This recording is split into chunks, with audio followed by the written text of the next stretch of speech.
pagi. Yang terhormat Ibu Dini Hajapriani, Magister Pendidikan selaku dosen pembimbing utama, dan yang terhormat Ibu Saptiana Sulastri, Magister Pendidikan selaku dosen pembimbing kedua. Sebelumnya, perkenalkan, nama saya Grit Eliasa Putri dari Prodi Bahasa dan Sastra Indonesia. Baiklah, langsung saja. Di sini saya akan mempresentasikan proposal penelitian saya yang berjudul Upaya Meningkatkan Keterampilan Menulis Teks Deskripsi dengan menggunakan media audio visual pada siswa kelas 8 SMP Negeri 1 Air Besar. Baiklah, di sini ada latar belakang.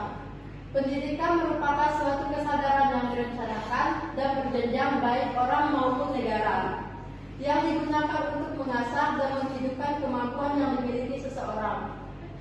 Syukurman 2020. Pendidikan ialah upaya yang dilakukan dengan sengaja dan berurutan untuk memberikan dorongan hati, mengoptimalkan, menolong dan membimbing seseorang dalam meningkatkan kemampuannya sehingga memenuhi kualitas diri yang lebih baik. Sudarto 2021.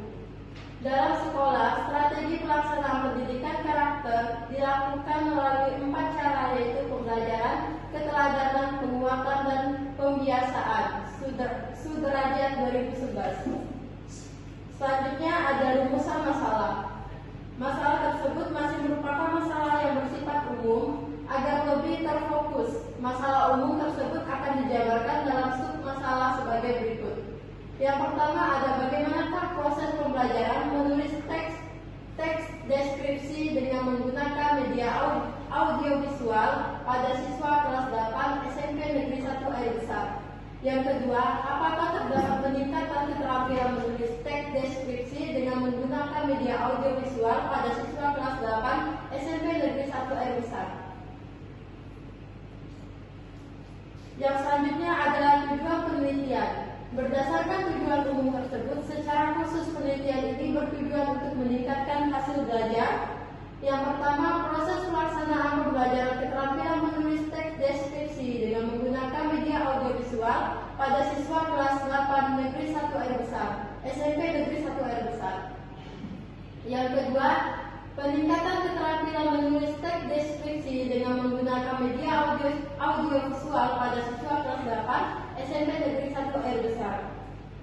Selanjutnya adalah manfaat penelitian. Di sini ada satu manfaat teoritis. Manfaat teoritis pada penelitian ini diinginkan dapat berguna sebagai benih untuk meningkatkan teori pembelajaran bahasa Indonesia, yaitu pada aspek kecakapan meningkatkan keterampilan menulis teks deskripsi dengan menggunakan media audiovisual. Yang kedua ada manfaat praktis. Manfaat praktis dapat dilihat dari segi penelitian ini. Ada 4 manfaat diharapkan dalam penyusunan ini.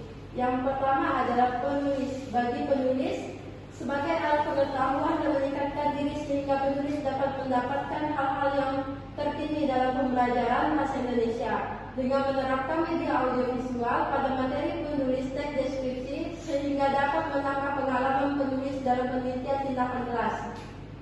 Yang B adalah bagi guru. Yang pertama, guru dapat meningkatkan kualitas dalam pelaksanaan pembelajaran. Yang kedua, guru dapat berperan sebagai fasilitator yang baik dalam proses belajar mengajar. Yang ketiga, guru dapat lebih meningkatkan motivasi dalam proses belajar mengajar. Yang C adalah bagi siswa. Yang pertama, siswa dapat lebih aktif dalam proses belajar mengajar. Yang kedua, siswa dapat termotivasi dan lebih semangat lagi dalam proses belajar mengajar. Yang ketiga, meningkatkan keterampilan menulis teks deskripsi siswa lebih meningkat. Yang D ada bagi sekolah. Manfaat dari penelitian ini adalah untuk meningkatkan mutu pembelajaran bahasa Indonesia, khususnya materi menulis teks deskripsi dengan menggunakan media audiovisual dan sebagai acuan dalam meningkatkan prestasi belajar siswa di sekolah. Selanjutnya ada metode penelitian. Metode penelitian yang digunakan dalam penelitian ini adalah metode deskriptif kualitatif. Karena metode ini untuk mengungkapkan kejadian atau fakta, keadaan fenomena, variabel dan keadaan yang terjadi pada penilaian terjadi saat penilaian terjadi.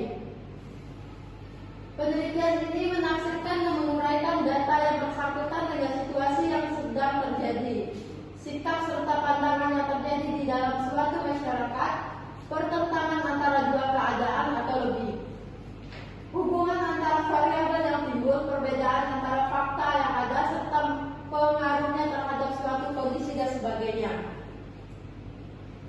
Dan selanjutnya adalah teknik pengumpulan data. Yang pertama ada observasi langsung. Teknik ini adalah cara pengumpulan data yang dilakukan melalui pengamatan dan pencatatan gejala-gejala yang tampak pada objek penelitian yang pelaksanaannya langsung pada tempat di mana suatu peristiwa, keadaan, atau situasi sedang terjadi. Yang selanjutnya ada teknik komunikasi langsung. Teknik ini adalah cara pengumpulan data yang menghasilkan seorang peneliti mengadakan kontak langsung secara lisan atau tatap muka dengan sumber data, baik dalam situasi yang sebenarnya maupun dalam situasi yang sengaja dibuat untuk keperluan tersebut. Baik, yang selanjutnya adalah alat pengumpulan data. Teknik pengumpulan data di atas, maka alat yang digunakan dalam penelitian ini adalah sebagai berikut: panduan observasi, panduan wawancara, tes, dan dokumentasi. Yang selanjutnya adalah yang terakhir, yaitu pengertian audiovisual. Media audiovisual adalah sarana komunikasi dengan